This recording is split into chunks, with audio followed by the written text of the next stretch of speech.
Hi friends, WizD here, welcome to a new Godforge video. Who doesn't like a good Count Dracula design? Of course, this was a leak that was leaked to the content creators a while back. I'm way behind on covering Godforge and talking about what I think about the progress they are making so far, but we'll talk about it today, I guess. Look at the quality of the design, guys, and that's only a minor point in my opinion. Yes, champion design is a good point, but it's not anywhere near the top of what would make the game good or bad. So, but look at the quality of the design here, and now they are sharing content that are more developed with us compared to what they're sharing like a few months back. Of course, the game is developing, and I'll talk about this as one of the points, by the way. But look at the quality of the design here, and still this is an image. Look at the textures. Look at the champ design, and this specific one, if you've seen it from other content creators, they talk way more. Let me try to find it actually in a sec here. Like for example, here they are showing you the progress of how this design was made till it got to that way more developed view that they are sharing with us at the end here. This is going to be the first point that I'll mention today, but as an overall feeling about Godforge, I feel way positively stronger about it now. I'm really looking forward to the game, and I'll just state my reasons in today's video. I won't say that just because I like it or dislike it or like the team who's building it or not. I'll talk to you about the facts, what we know so far, and why I really think that this game is going to hit it out of the park. So the first point is the double-edged weapon that the Faithless team is doing with Godforge.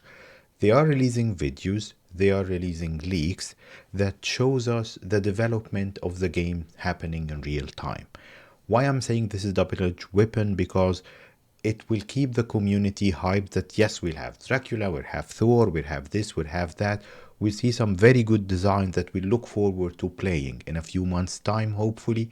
But from the other side, people will write off the game. Some people will write off the game because when they see the less developed content that's still work in progress, they will say it's a mediocre game. They will say it's a bad game.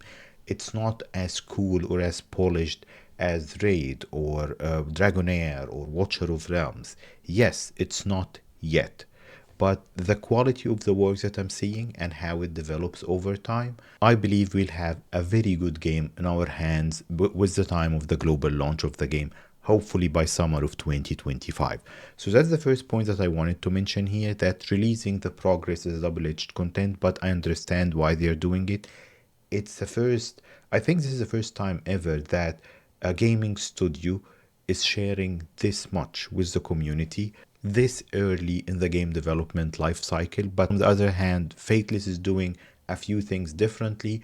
They are marketing the game as a game from the community to the community, so it just fits that they are sharing this much early on. But that's the first point, that it's double-edged weapon, but I don't see this taken against them. They are developing a very good game, and I can see the difference. Again, I love just the texture on this cave and on Count Dracula in general. So I believe we'll have a good game design-wise on our hands here. Second point that I want to talk about is raid mistakes.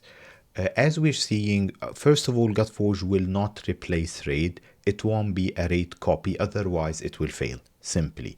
But what I'm talking about here is that, as we're seeing from other gacha games that got released 3 years after Raid, 5 years after Raid, they are trying to figure out things that Raid are not doing right, and then they just do it differently. So they will give us resets for champions, like resources and stuff.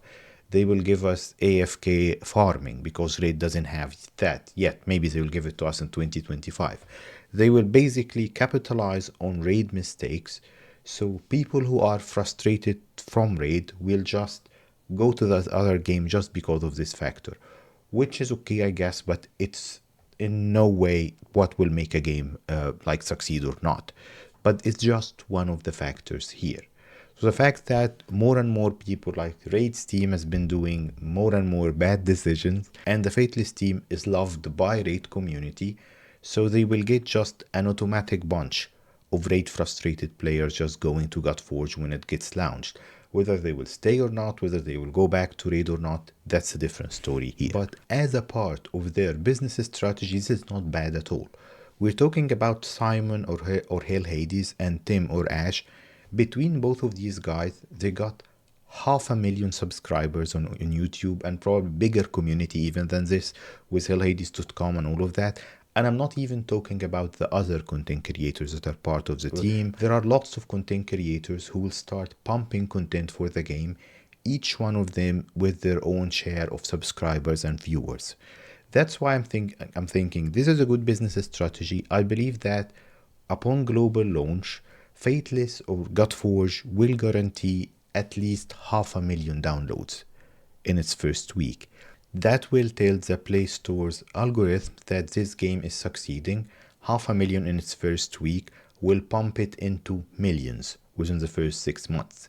And if we talk about business strategy, I'm talking about why this game will succeed. Simon is a brilliant guy. He's the face of the company, and I think he got a very good business mentality between him and Dan, or Fiction, who started hellhades.com, the optimizer, and all of that. If you see this guy's progress since he was just a content creator for Raid, how he succeeded in 4 years in building a content creation business, then a website business, then a gaming company, this guy is making the right business decisions. He's a smart business guy. I'm talking about business, I'm not talking about gaming here. That will tell me that he will run this new business in gaming in a way that will make it successful. And his success is based on people, players liking the game. He's very aware with the statistics that he has from the optimizer and all of that. He's very aware of what people like and what they don't like. He's very aware of the community pulse. I'm not saying that he will do it as charity for the community. It will be a business. He will make lots of money out of it. Hopefully, I'm rooting for him to succeed, because his success is us enjoying the game. So if he does a good game of this, him and the team, I'm just keep talking about him because he's the face. So far, he's been making a bunch of good decisions with the team, even before that Fateless thing started. So that tells me that he'll continue down that path and create a good game for us to enjoy. Now let's talk about the video title and why I think that Godforge is going to differentiate itself, not just being another gacha or a raid copy. What I think they will do is that they are going to introduce specific unique elements. So you'll have the cool champions or heroes to collect with cool design, with cool graphics. You will have farming for gear. You will have progress that should be interesting. You will have in-game resources to collect over time if you're free to play, or to buy in packs if you want to pay money into the game. All of this is a given. But what will we have on top of that as unique features that will make people think that this game is unique, this game is way better? They talked about cinematics and seasons, some things that Raid is doing sporadically in ads and videos that they are going to release, but they are not doing it, for example, like World of Warcraft type of seasons. They already mentioned there will be seasons in Godforge, so I'm looking forward to the cinematics, the new champion releases, the new collabs that they will do through this unique path that will make us enjoy the game more. Hopefully, like Dragonair, for example, did seasons in the worst way terrible, where they reshuffle everything and reset your champion progress, because people playing this kind of game over time likes the progress, like that they kept enhancing their gear and stuff for years. They don't like getting reset every 3-4 months. So different topic, but anyways, Godforge will do seasons, which is a good thing.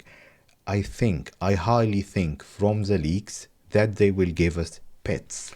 Why am I saying this? This is a screenshot from one of Simon's latest videos talking about this cat, sort of. It's still pretty early, and we've seen the wolves, I don't remember their names, from the Norse mythology. I think one of the unique things that this game will do, it's just a guess, it's not a leak at this point, they will give us pets in the game. Just imagine if you'll do an event to have your main character, or whatever, if this game will have a main character, but to have this pet, this panther or cat or the wolf as a pet that will accompany your team. A game like Watcher of Realms is introducing something similar to this, but this is going to be way cooler. Imagine that in every dungeon team or an arena or whatever, You can have 1 or 2 pets accompanying the team, accompanying your champions, that you can of course reassign from one champion to the other, just to be like an additional team member with weaker set of skills, but for example sets that can boost the champion that they are with. That's going to be very cool. I think that's just my belief, my guess. It will happen in Godforge. The second important part that I've put in the video title, and I think no new gacha game will succeed without it. King Arthur has it. I think other older games even like they have it as well, which is a reset resource. We must have, and I believe 100%, 200% they will have this in Godforge. If they are trying to capitalize on just one thing that Raid does wrong, it's going to be this, which is a rare resource in the game, a token, a coin, whatever, that will allow you to reset a champion and get back most, not all, most of the resources you spent into building this champion. Experience, potions, books, and such, especially the rarer resources like legendary books, for example, or whatever the equivalent would be. Why is this essential? It's not even a luxury. It's not just like a cherry on top. This is essential in a gacha game because metas change. So yes, if I enjoy the champion for a year or two and then the metas change, I'm cool with that. But if suddenly a new champion come in and I've just built this champion, I acquired him recently, I dumped all of my resources into him or her, and then suddenly they are nerfed. Nerf is another big thing that Raid is doing the worst way possible. You nerf a champion, I don't get my resources back. If you nerf a champion, it's very easy to just run a script and figure out who got Trunda maxed. I nerfed Trunda, though they didn't. Anyways, different topic as I said.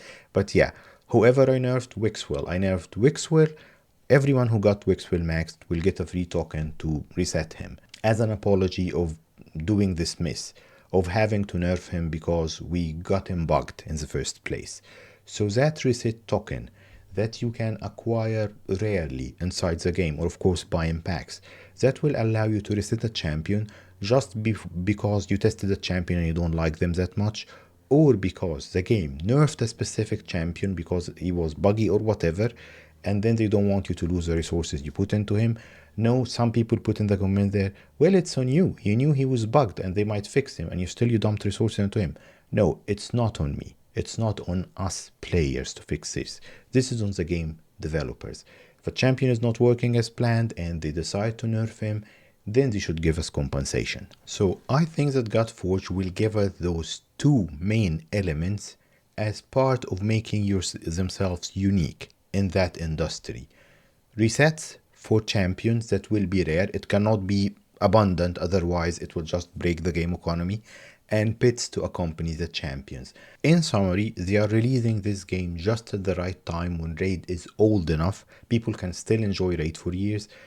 If I'm still enjoying Raid, I'll continue creating videos for Raid for years to come. But they're releasing it at the right time when Raid is aging out so they can grasp that momentum. They have great business mentality within the teams that will allow them to hit the right spots and release a good game. And from a design perspective, though it's still early, I can tell that this is going to be a good game.